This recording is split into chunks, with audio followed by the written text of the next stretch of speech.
চলো। হ্যাঁ বলছি যে না, ডাক্তারখানা থেকে এলাম আর ডাক্তার বলেছে ওয়েট কমাতে, খেয়ে না খেয়ে ওয়েট করছে। তাকে আমি তো কমিয়ে কি কমাবো বলতে গেলি, তো ভাত তো খাই না, খাওয়ার মধ্যে একটু দুধ চা আর আলু, আলু খাই, আলুটা না হলে হয় না। আর দুধ চাটা বন্ধ বেশি করতে না হবে। হলে আর দুধ তোমাকে চা দুবার হাঁটতে বলেছে। হাঁটি আমি এই রাস্তাতে 20 বার যাতায়াত করি। সপ্তাহে একদিন?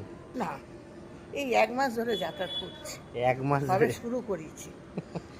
ওয়েট বেড়ে যাচ্ছে, ডাক্তার ওয়েটটা বলেছে ওয়েট বেড়েছে, কমাতে। আমার মনে হচ্ছে কি বলতো, চাটা খেয়ে বেরোচ্ছে, তা চা খাওয়া বন্ধ করো। 2-3 বার দুধ চা খাচ্ছি না, ওটাই আমার। হাঁটতে কষ্ট হচ্ছে। হ্যাঁ, এটা কষ্ট হচ্ছে।